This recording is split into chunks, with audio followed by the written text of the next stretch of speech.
Number 6. Probably lower than a lot of people think. I like the Chargers. Listen, they had the worst O-line in the league due to injuries and won 11 games in a good division. They're going to win 11 plus this year.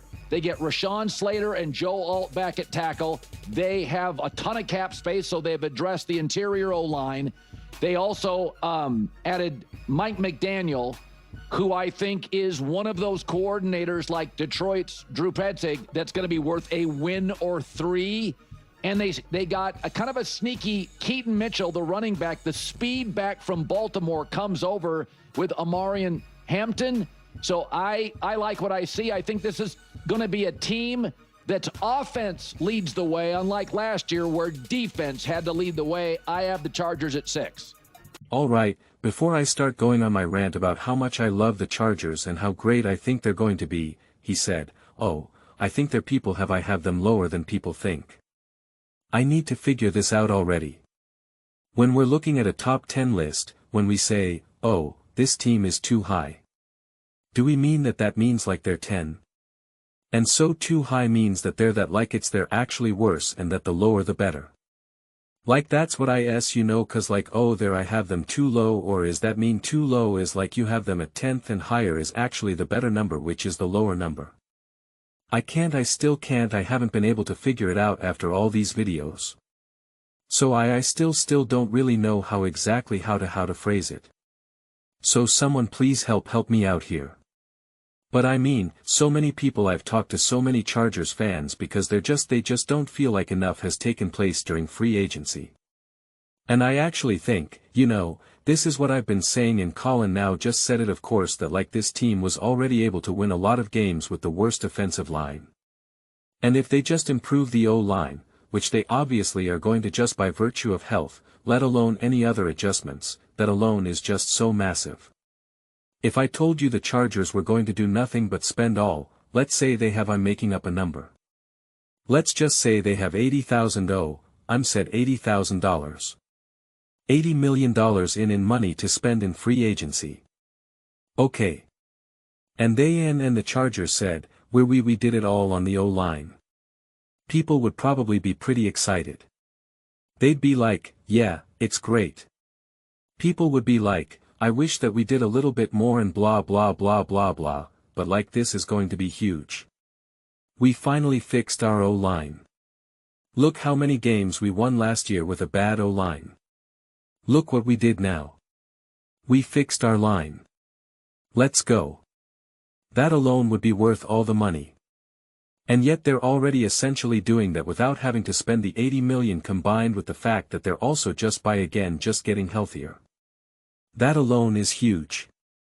Not to mention, you now add an elite offensive coach, an elite coordinator.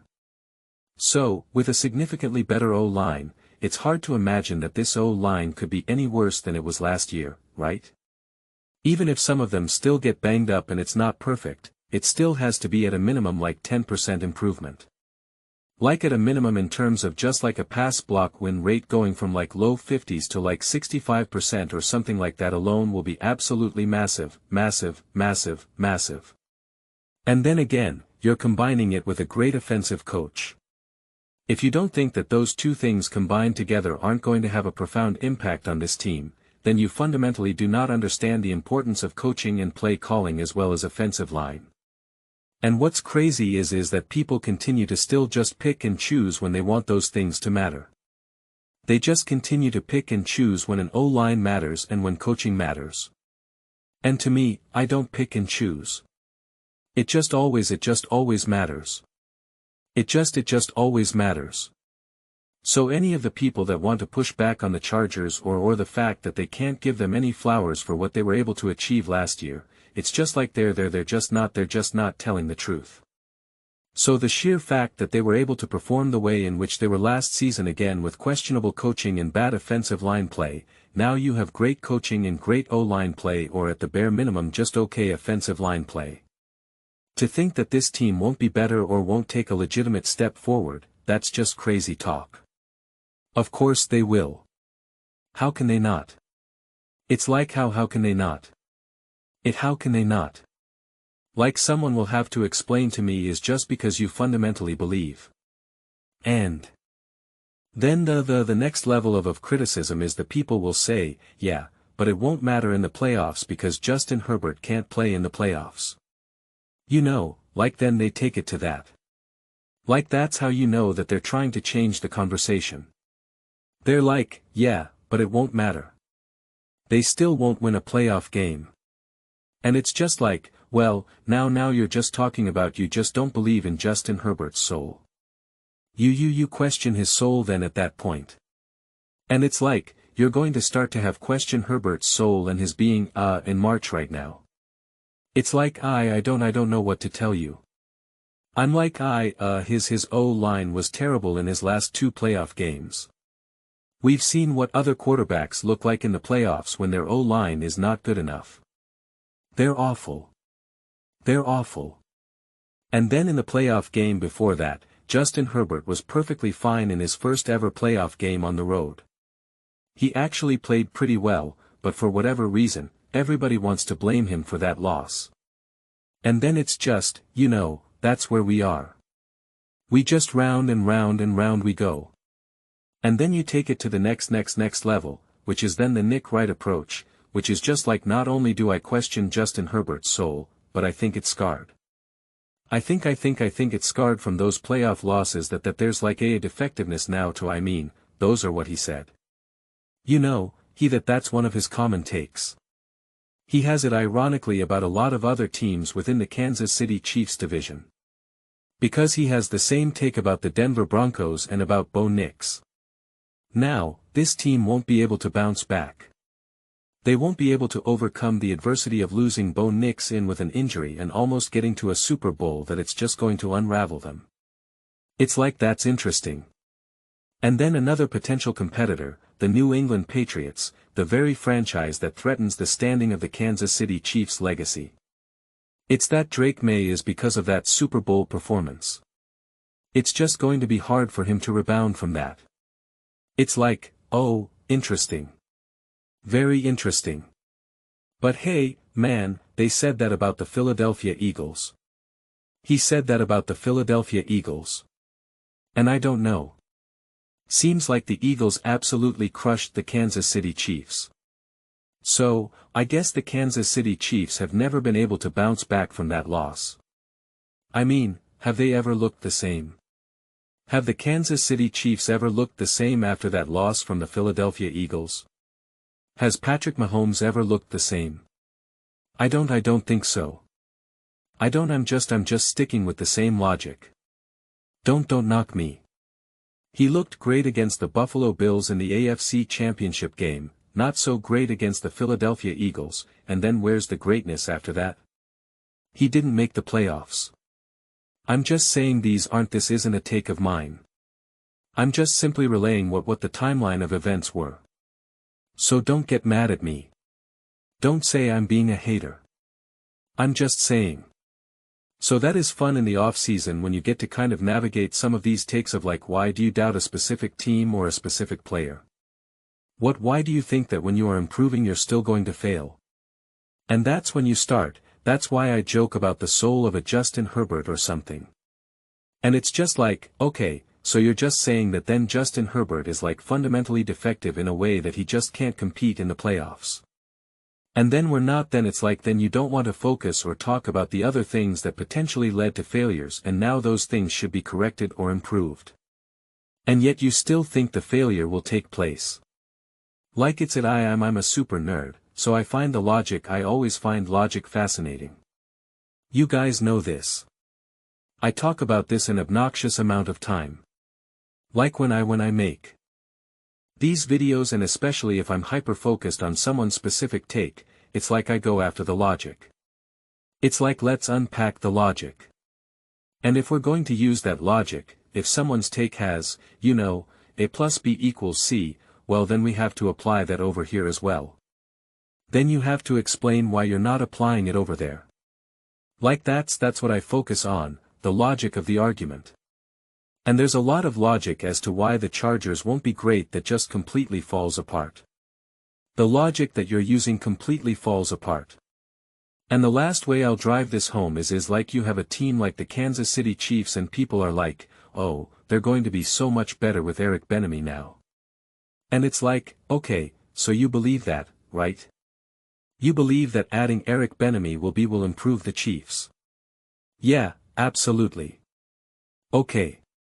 But then the Chargers adding a coordinator, a great coordinator, by the way, a more successful coordinator, a more respected coordinator.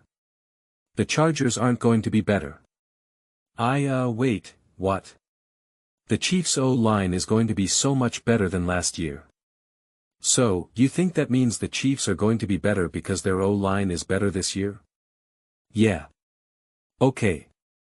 So the O-line wasn't as good last year and that caused problems, right? Yeah. And now the O-line is, you think the O-line's going to be better this season, so therefore the Chiefs are going to be better, right? Yeah. And so therefore, Patrick Mahomes will be better. Yeah. Well, then why isn't that not applying to Justin Herbert and the Chargers? Well, because yeah, but because why? Well, because I just don't like the Chargers. Oh, okay.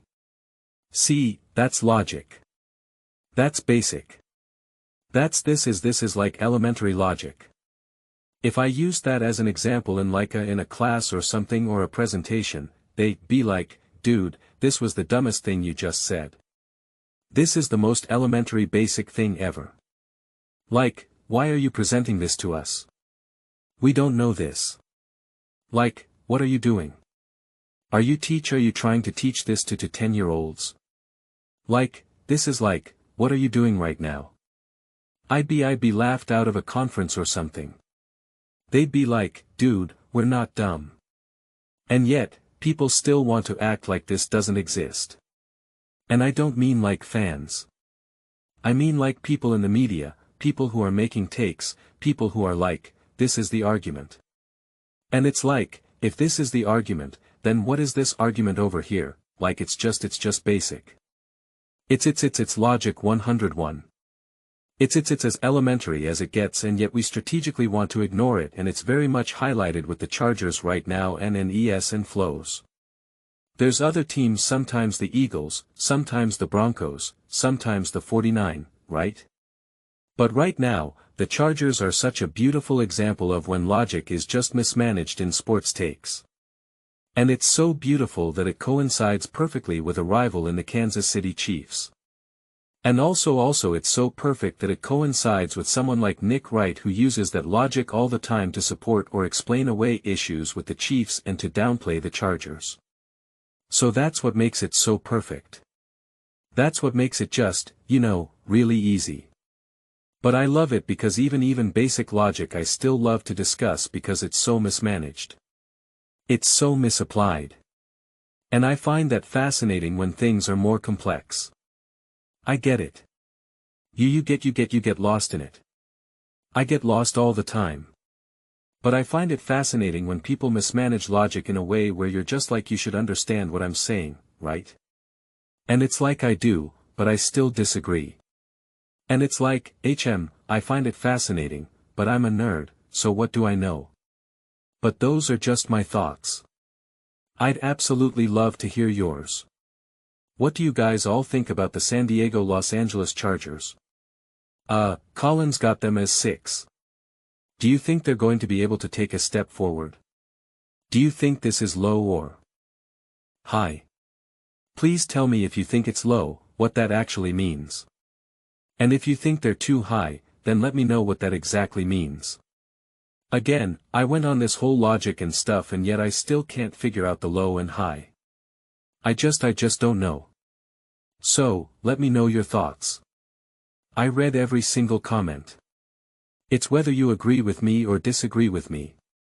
Either way, let's get in some discussions. Let's get in some fights, but ultimately, let's just have some fun. Please do consider subscribing. We're building an amazing community here. I absolutely love to see you part of it. I want to build something that we all generally feel connected to. Something that we're really excited to be a part of. I think we're well on our way to doing it. Please don't forget to give this video a thumbs up, as it really does help the visibility and the algorithm. Thank you so much. See you next time.